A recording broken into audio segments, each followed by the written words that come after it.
طاقت کو استعمال کر کے، اقتدار کو غلط استعمال کر کے کسی کو بھی چھیننا اور کسی کو بھی ہتھیار لینا، یہ منووادی سسٹم ہے۔ اور آپ کو معلوم ہوگا کہ آج سے 1000 سال پہلے جب منووادی سسٹم تھا، لوگوں کو بانٹ کر کے اور دوسروں کے سرمایے کو خود استعمال کرنے کا جو نظریہ تھا، غلام بنانے کا نظریہ، اسی نظریے کو یہ لوگ تجربہ کرنے کی کوشش کر رہے ہیں۔ پہلے زمانے میں کسی کی شادی ہوتی تھی تو پہلے وہ برہمن لوگ اور یہ جو منووادی سسٹم کے لوگ ہیں یہ لوگ اس کو یوز کرتے تھے۔ ایسے ہی کسی کے گھر پہ، کسی کی عبادت گاہ پہ قبضہ کر لینا، یہ ان کی ایک نیچر ہے۔ وہ لوگ چاہتے ہیں کہ سمجھتے ہیں کہ یہ سب ان کے غلام ہیں، وہ جیسا چاہیں گے یوز کریں گے۔ کسی کو کپڑا پہننے، عورتوں کو کپڑا پہننے تک کی اجازت نہیں تھی۔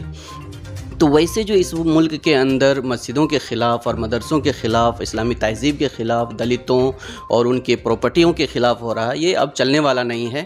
اس لیے گیان واپی مسجد کو پھر سے ایک بابری مسجد ہم نہیں بننے دیں گے۔ یہ ہمارا آل انڈیا امامز کونسل کا اسٹینڈ ہے، اور عوام بابری مسجد کی طرح کسی بھی مسجد کو شکار نہیں بننے دے گی۔ یہ ہندوستان کا ایجنڈا ہے، ہندوستان کے عوام کا ایک نظریہ ہے، اور اس نظریے سے کوئی بھی ایک لمحہ کے لیے بھی پیچھے نہیں ہٹیں گے انشاءاللہ۔ فاسسٹ طاقتوں کی طرف سے آج کل مسلمانوں کی نسل کشی کا معاملہ بڑے زور و شور سے اٹھایا جا رہا ہے۔ اس سلسلے میں آل انڈیا امام کونسل کی اسٹریٹجی کیا ہوگی؟ دیکھیے، یہ ظالم حکمرانوں کی پہلے سے عادت رہی ہے۔ قرآن شریف میں اللہ تبارک تعالیٰ نے بیان کیا ہے کہ جب یہ فاسسٹ لوگ اور ظالم لوگوں کے ہاتھ میں اقتدار آتا ہے تو یہ جہاں جاتے ہیں وہاں فساد کرتے ہیں، سب چیزوں کو درہم برہم کر دیتے ہیں، عزتیں لوٹتے ہیں، بچوں کو مارتے ہیں اور سرمایوں کو نقصان پہنچاتے ہیں۔ تو یہ ان کی پہلے سے عادت، نیچر چلی آ رہی ہے، یہ کوئی نئی چیز نہیں ہے۔ ہمارا ملک جو جمہوری ملک ہے، ہر کمیونٹی کو برابر کا حق دیتا ہے، اختیار دیتا ہے۔ اس حق اور اختیار کے خلاف یہ منووادی سسٹم لانے کی کوشش کر رہے ہیں، چونکہ اس منووادی سسٹم کے خلاف سب سے بڑی رکاوٹ مسلم کمیونٹی ہے، بعد میں کمیونسٹ ہے، بعد میں عیسائی ہے، یہ سب ان کے ٹارگٹ پہ ہیں۔ تو ابھی چونکہ سب سے آگے مسلم کمیونٹی ہے، اس لیے وہ لوگ مسلم کمیونٹی کو ٹارگٹ کر رہے ہیں۔ جہاں تک جینوسائیڈ کی بات ہے تو ہندوستان اس کو کبھی نہیں ہونے دے گا، اور بھارت کا جو قانون ہے، میں یہاں کے پولیس والوں کا شکریہ ادا کرتا ہوں، میں یہاں کے ایڈمنسٹریشن کا شکریہ ادا کرتا ہوں، یہاں کے عدلیہ کے اوپر اب تک عوام کا بھروسہ ہے۔ تو یہ سب چیزیں جو ہے، اس کی وجہ سے ہم کو نہیں لگتا ہے کہ ایسا ہو، لیکن اگر ایسا ہوا تو پورا بھارت اس کا مقابلہ کرنے کے لیے تیار ہے، کیونکہ مسلم کمیونٹی کے جینوسائیڈ ایک معمولی بات نہیں ہے۔ مسلم کمیونٹی ایک مٹھی بھر جماعت نہیں ہے۔ 30 سے 35 کروڑ کی آبادی کے جینوسائیڈ کا پلان کرنا دراصل ملک کو ختم کرنے کی سازش ہے۔ اور یہ سازش کرنے والے کون ہیں؟ یہ منووادی لوگ، یہ RSS اور سنگھ پریوار کے لوگ۔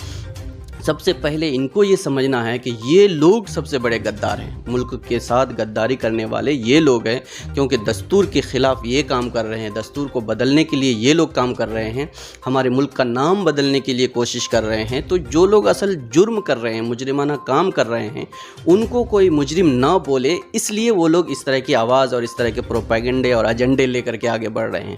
تو جینوسائیڈ کے تعلق سے ہم عوام میں بیداری پیدا کر رہے ہیں، اور ہم ہر سیکولر پارٹی کے ذمہ داران، مذہبی قائدین اور عوامی لیڈران سے گزارش کرتے ہیں کہ یہ جو ملک کے اندر خانہ جنگی کا ایک ماحول بنایا جا رہا ہے، اس خانہ جنگی کو روکا جائے، نہیں تو یہ ہمارے ملک کے مستقبل کے لیے بہت ہی خطرناک ہوگا، اور ہمارا ملک 100 سال سے زیادہ پیچھے چلا جائے گا۔ ملک کو اگر ترقی چاہیے تو ملک میں امن ہونا ضروری ہے، اور امن کے لیے انصاف قائم کرنا ضروری ہے۔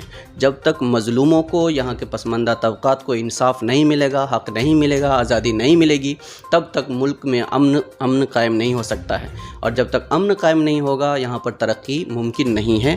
اس لیے جینوسائیڈ اس ملک کے خلاف ہے، اس ملک کے جمہوری سسٹم کو پورا ڈیمیج کرنے کا ایک پلان ہے، جس کو یہاں کا عوام کبھی برداشت نہیں کرے گی۔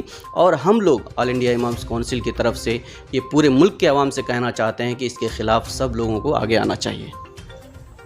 چونکہ آل انڈیا امام کونسل ملک میں ائمہ کی سب سے بڑی تنظیم ہے اور ملک کے ہر حصے میں کام کر رہی ہے، تو آپ موجودہ حالات میں مسلمانوں کو کیا پیغام دینا چاہتے ہیں؟ یہ صحیح ہے، اس وقت موجودہ حالات میں پورے ملک کے اندر کام کرنے والی سب سے مضبوط ترین اور سب سے عوامی تحریک آل انڈیا امامز کونسل ہے، جو ہر مسلک کے علماء اور ائمہ کو لے کر کے کام کر رہی ہے۔ ہم صرف یہی پیغام دینا چاہتے ہیں کہ اس ملک کے اندر عوام میں مذہبی شعور پیدا کرنا بہت ضروری ہے۔ دوسرا، ظلم کے خلاف کھڑا ہونا ضروری ہے۔ جب تک ہم مظلوموں کی حمایت میں کھڑے نہیں ہوتے، مظلوموں کا ساتھ نہیں دیتے، ان کو انصاف نہیں دلاتے اور ظالم کو جب تک نہیں روکیں گے، تب تک ہمارے ملک کے اندر امن و سکون قائم نہیں ہو سکتا ہے۔ اس کے لیے ہمیں گائیڈ کرنے کی ضرورت ہے، عوام کو گائیڈ کرنے کی ضرورت ہے، اسٹوڈنٹس کو گائیڈ کرنے کی ضرورت ہے، اور خواتین کو، لیڈیز کو گائیڈ کرنے کی ضرورت ہے۔ سب کو بتانے کی ضرورت ہے کہ ہمارا ملک ایک جمہوری ملک ہے۔ اس جمہوری ملک کے اندر جان، مال، عزت و آبرو کے تحفظ کی ضمانت ہے۔ اس کے خلاف کوئی بھی کام کرتا ہے تو آپ کو لیگل ایکشن لینا ہے۔ لیگل ایکشن کے ساتھ ایک ماس موبلائزیشن کرنا ضروری ہے، ایک ماس کو ریڈی کرنا ہے جو ملک کے خلاف سازش چل رہی ہے، اس سازش کو روکنے کے لیے۔ جب تک ہم لوگ مکمل طور پر روڈ پر اترنے کے لیے، جمہوری طریقے سے لڑنے کے لیے تیار نہیں ہوں گے، تب تک ہمارے ملک کے اندر امن اور سکون اور یہ ظالم طاقتوں کو روکنے میں ہم کامیاب نہیں ہوں گے۔ تیسری بات ہم یہ کہنا چاہتے ہیں کہ یہ ملک بھارت ایک تھا، ایک ہے اور ایک ہی رہے گا۔ اس کو توڑنے کی کوششیں بہت ساری طاقتیں کر رہی ہیں۔ اس توڑنے کی طاقتوں کو ہم کبھی کامیاب نہیں ہونے دیں گے۔ اس کے لیے ہم لوگوں کو کام کرنا ہے۔ یہاں پر ہندو، مسلم، دلت، عیسائی یہ کبھی بھی ایشو نہیں رہا ہے۔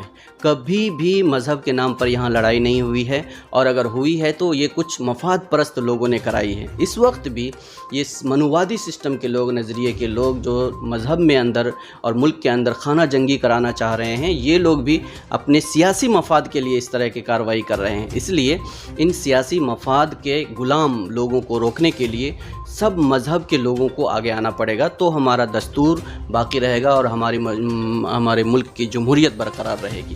میں یہی پیغام یہاں کے تمام عوام کو اور خاص طور سے مسلم کمیونٹی کو، اور مسلم کمیونٹی میں جو نوجوان ہیں ان لوگوں کو دینا چاہتا ہوں کہ آپ لوگ اپنے کمیونٹی کے امین ہیں، امانت دار ہے، محافظ ہے، ذمہ دار ہے۔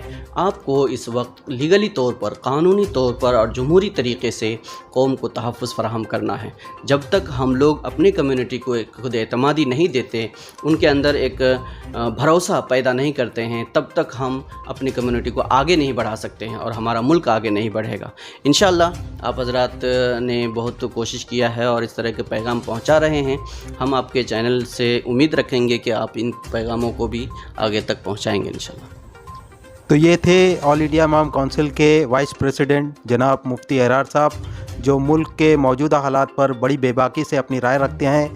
ہم سے بات کرنے کے لیے آپ کا بہت بہت شکریہ۔ شکریہ، جزاکم اللہ خیر۔ السلام علیکم ورحمۃ اللہ۔